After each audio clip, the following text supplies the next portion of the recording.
Chapter 5 The Golden Crane.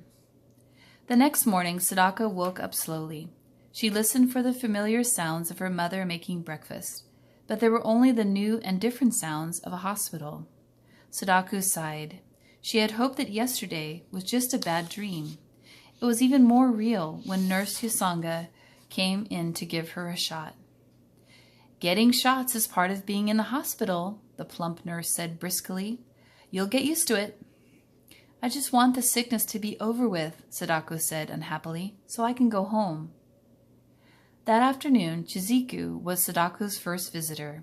She smiled mysteriously as she held something behind her back. "Shut your eyes," she said. While Sadako squinted her eyes tightly shut, Chiziku put some pieces of paper and scissors on the bed. "Now you can look," she said. "What is it?" Sadako asked, staring at the paper. Chiziku was pleased with herself.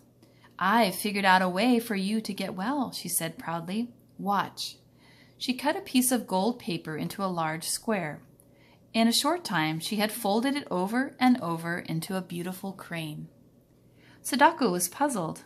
"But how can that paper bird make me well?" "Don't you remember the old story about the crane?" Chiziku asked. "It's supposed to live for 1,000 years. If a sick person folds 1,000 paper cranes, the gods will grant her a wish and make her healthy again." She handed the crane to Sadako. "Here's your first one." Sadako's eyes filled with tears. How kind of Chiziku to bring a good luck charm, especially when her friend didn't really believe in such things. Sadako took the golden crane and made a wish. The funniest little feeling came over her when she touched the bird. It must be a good omen. "Thank you, Chiziku-chan," she whispered. "I'll never part with it." When she began to work with the paper, Sadako discovered that folding a crane wasn't as easy as it looked. With Chiziku's help, she learned how to do the difficult parts. After making 10 birds, Sadako lined them up on the table beside the golden crane. Some were a bit lopsided, but it was a beginning. "Now I have only 990 to make," Sadako said. With the golden crane nearby, she felt safe and lucky. Why, in a few weeks, she would be able to finish the 1,000.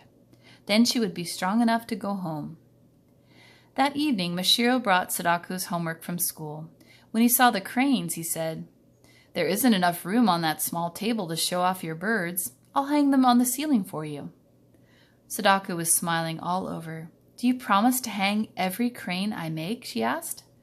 Mashiro promised. "That's fine," Sadako said, her eyes twinkling with mischief. "Then you'll hang the whole 1,000?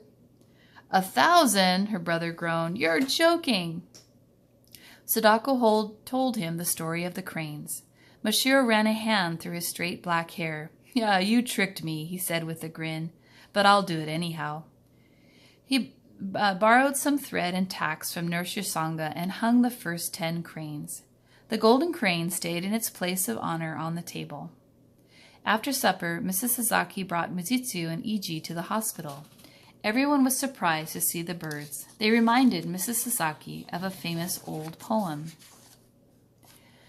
"Out of colored paper, cranes come flying into our house." Mitsu and Iji liked the golden crane best, but Mrs. Sasaki chose the tiniest one made of fancy green paper with pink parasols on it. "This is my choice," she said, "because small ones are the most difficult to make." After visiting ours, it was lonely in the hospital room. So lonely that Sadako folded more cranes to keep up her courage. 11, I wish I'd get better. 12, I'd wish I'd get better. Chapter 6 Kenji. Everyone saved paper for Sadako's good luck cranes. Chiziku brought colored paper from the bamboo class. Father saved every scrap from the barber shop. Even Nurse Yusanga gave Sadako the wrappings from packages of medicine, and Mashiro hung every one of the birds as he had promised. Sometimes he strung many on one thread. The biggest cranes flew alone. During the next few months, there were times when Sadako felt almost well. However, Dr. Namada said it was best for her to stay in the hospital. By now, Sadako realized that she had leukemia, but she also knew that some patients recovered from the disease. She never stopped hoping that she would get well too. On good days, Sadako was busy. She did her homework, wrote letters to friends and pen pals, and amused her visitors with games, riddles, and songs.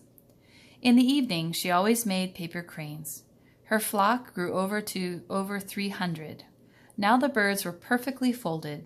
Her fingers were sure and quickly worked without any mistakes. Gradually, the atom bomb disease took away Sadako's energy. She learned about pain. Sometimes throbbing headaches stopped her from reading and writing. At other times, her bones seemed to be on fire. On more dizzy spells than Sadako into deep blackness. Often she was too weak to do anything but sit by the window and look longingly out at the maple tree in the courtyard. She would stay there for hours holding the green crane in her lap, the golden crane. Sadako was feeling especially tired one day when Nurse Yusanga wheeled her out onto the porch for some sunshine. There Sadako saw Kenji for the first time. He was 9 and small for his age. Sadako stared at his thin face and shining dark eyes. "Hello," she said. "I'm Sadako." Kenji answered in a low, soft voice. Soon the two were talking like old friends. Kenji had been in the hospital for a long time, but he had few visitors. His parents were dead, and he had been living with an aunt in a nearby town. "She's so old that she comes to see me only once a week," Kenji said. "I read most of the time." Sadako turned away at the sad look on Kenji's face. "It doesn't really matter," he said with a weary sigh, "because I'll die soon. I have leukemia from the bomb." "But you can't have leukemia," Sadako said quickly. "You weren't even born then." "That isn't important," Kenji said. "The poison was in my mother's body and I got it from her." Sadako wanted so much to comfort him, but she didn't know what to say. Then she remembered the cranes. "You can make paper cranes like I do," she said, "so that a miracle can happen." "I know about the cranes," Kenji replied quietly, "but it's too late. Even the gods can't help me now." Just then, Nurse Yusanga came out onto the porch. "Kenji," she said sternly, "how do you know such things?" He gave her a sharp look. "I just know," he said.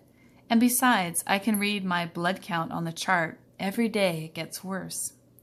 The nurse was flustered. "What a talker," she said. "You are tiring yourself," and she wheeled Kenji inside. Back in her room, Sadako was thoughtful.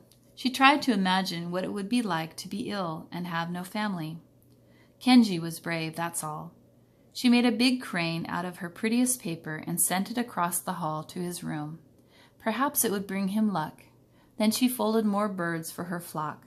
398, 399. One day, Kenji didn't appear on the porch. Late that night, Sadako heard the rumble of a bed being rolled down the hall.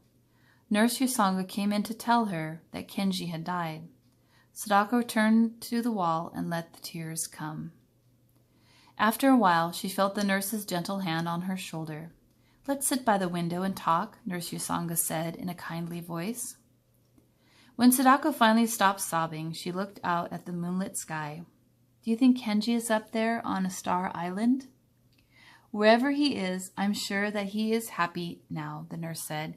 "He has shed that tired, sick body, and his spirit is free."